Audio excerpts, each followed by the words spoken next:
Hey Clear Lake peeps, Ross England here with Clear Lake Guide Service, and we're still in the middle of the mess. What can I say?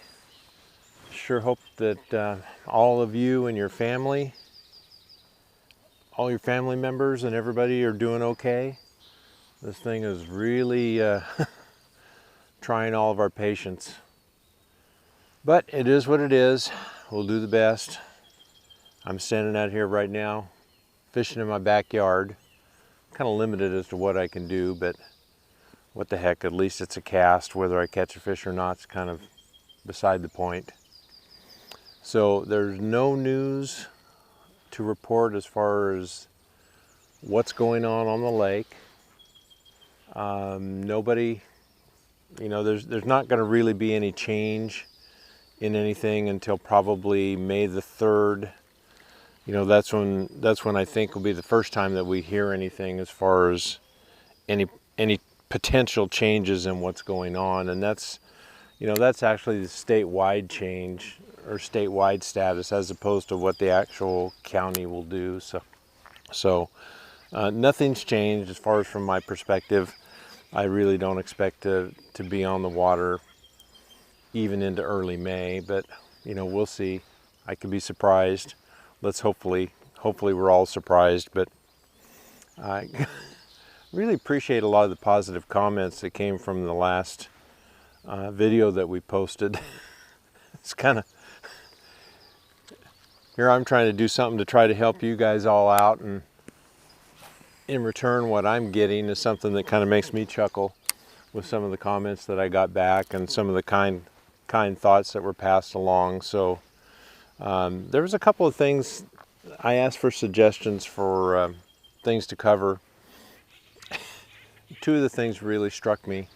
One was any funny or oddball tournament stories that I have to share, and the other was just kind of about guiding and getting in the boat with somebody for 8 hours, and how do you do that?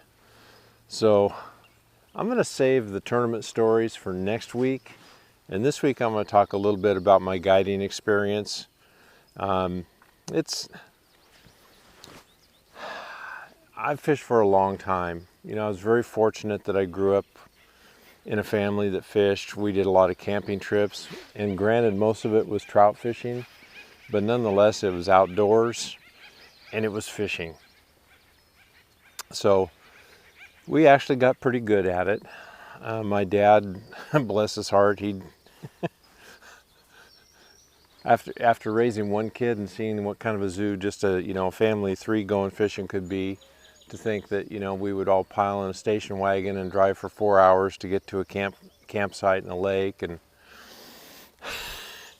let's just say he was a lot more patient than I guess I ever was going to be. So anyway, we grew up, I grew up a fisherman. Back in the really early 80s, 81 was my first tournament, and as I started fishing more and more tournaments and started getting around fishing different circuits and whatnot, we fished Shasta, we fished Oroville, we fished Maloney's, Don Pedro, the Delta, Clear Lake. We fished all this stuff. It just seemed like the people who were always around me just weren't fishermen. They just really didn't know a whole lot, and when they'd hear about numbers of fish that we were catching, to make a long story short, what would happen is you'd end up being asked to take people fishing, and it always seemed like when I was in the boat with somebody, I was always helping the person with me for whatever reason, either tying a knot or, how to cast or what to cast or how to fish, whatever it was. So, there got to be a point where I kind of thought, I don't know, guiding is kind of interesting to me. Didn't know what it took to be one. It turns out it doesn't take that much. But at any rate, thought when we got to the point where, we'd hopefully retire up here, I thought, well, maybe we'll take our shot at guiding. That would be a good deal to do part-time, and to make a real long story short, the bottom line is we started guiding. And because of working in the tackle shop at the time and just things that were going on, there weren't a whole lot of guides here. So I got off to a pretty good start, and it's built into a pretty good career. So I've really enjoyed it. It's something that I really, really like to do. I love spending time with my clients. You know, the number one thing is, well, how do you spend 8 hours in, you know, a day in a boat with somebody you don't know? Well, it's really easy. First of all, your likes are identical. Maybe not the way you go about your fishing, but hey, we all love chasing these largemouth bass. So right off the bat, you already have somebody that's got everything in common when you get in the boat. Fishing styles are different, personalities are different, but it all boils down to the common denominator. We all love to fish. We all love chasing these little green fish. So, you know, it's kind of funny, but probably the first year that I guided, it was pretty nerve-wracking, you know, when people would get in the boat with me, because I was scared to death that I couldn't produce and I couldn't do what I thought I could do. And that's probably the biggest challenge in guiding. Is it isn't about how many fish or how big a fish that I can catch or how I catch them. It's being able to put that person in the boat on fish and let them catch them. Let them be the ones that, you know, figure out how to work the bait the right way with some coaching, and let them experience that. You know, probably 75% of the fishermen that we get as a guide, they're good fishermen. I'll call them, they're good average fishermen. They're good weekend warriors. Once you put them on something, they can figure it out, they can replicate it, and they can catch fish. But it's it really isn't that hard to get along with the people. It's a blessing to be able to do this. You know, I worked my adult life probably well over 30 years in the grocery industry, just, you know, working with customers. And, you know, that's all that we were taught to do, was how to do customer service. So it's pretty easy when you come out here and you're only dealing with 1 or 2 people for, you know, a minimum of 6 hours or 8 hours. It's pretty easy to get through a day that way, especially when you're interrupted by fish and you got this beautiful scenery all around you. You know, a lot of times people are talking about, you know, their jobs or their family or, you know, whatever that they're trying to escape from when they're out here. It's, I think that was the one thing that really surprised me when I started guiding, is I thought everybody was out here to catch big fish, and deep down, yeah, everybody would like to catch one, but more importantly, a lot of people are just out here just getting away for a day, you know, dropping whatever it is that, you know, their job that they don't really care for, or maybe they do like their job, but they still just need a fresh break from it. Hopefully, you know, I can teach them something, but you would be surprised how many times the first thing that comes out of somebody's mouth when they jump in the boat is, I don't even care if I catch a fish today, this is a win already. So that kind of pressure, you know, being off you really makes it a whole lot better. And I mean, I've had some very interesting days with clients. I'll tell you, one of the worst ones that I ever had, I've had probably, been doing this 18 years. Now, in 18 years, I can probably count bad days on one hand. So that's not bad at all. And I'm not even going to say that this was a really bad day. I'll just say that this was a challenging day. We were on fish, drop shotting little worms out in front of the edges of the Tules, and these 2 brothers, every time one of them would hook a fish, the other one would reel in real quick and cast over the other one's line and try to snag it so they could both fight the fish at the same time. First couple times that happened, I thought it was accidental. The third time it happened, I thought, are you kidding me? Oh yeah, we do this stuff all the time. We combat fish. That's just the way we operate.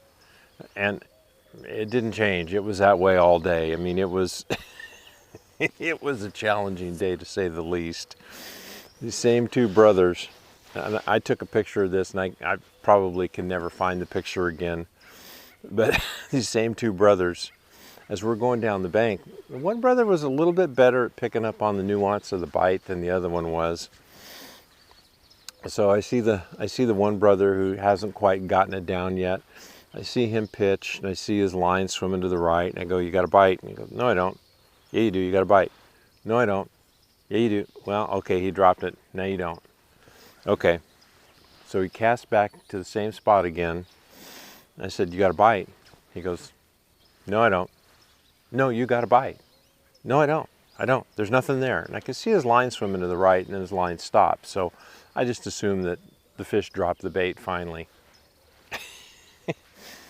Oh, I see his brother's line twitch, who's in the back of the boat. His brother sets the hook, and as the brother who was trying to decide whether he was getting bites or not started to reel in to make a cast, you know where his line went, right to the fish. So I get that fish in, 2 worms in their mouth, 1 fish, 2 worms. That fish had grabbed that plastic worm probably 15 feet in front of the other plastic worm, swam down the bank, saw the second one, grabbed it too. So sometimes it's interesting to see how long these fish will actually hang on to a bait. And that's kind of how you find out. So anyway, that's one interesting little story from my guiding repertoire out of I don't know how many that I actually have. Like I said, most of them, you know, I love what I do, and I'm very fortunate that I have such a great group of clients. And to get back to that deal of how do you actually deal with strangers, you know, day after day, the reality is you don't. After you've guided for, you know, 3, 4, 5 years, and if you take care of people right, what happens is you see the same people every year, once, twice, 3 times, and now all of a sudden it's just like a family member jumping on the boat, or it's an old friend jumping back on the boat, and the first thing you do is you catch up with what, you know, they've been doing, you know, what's been going on at home, what's been going on with the family, all that stuff. And it's just, I can't even explain it to you. It's just it's a one job that I've had that I just really, really enjoy. So so that's a little bit of a story for you today. And then I'm going to wrap it up here because I could ramble on forever about this. I'm going to tell you about a little tournament story, a tournament that Jim and I won, and how sometimes not everything goes just right. So that'll be for our next week. So you guys and gals, hang in there. You know, hopefully another 2 weeks and we'll actually know something positive, or at least know what's going on, and hopefully, you know, some of these bodies of water start opening up, whether it's Clear Lake or not. Some other ones will, and everybody can get back to going out and having a good time. Be patient. This too will pass. Stay healthy. Thanks.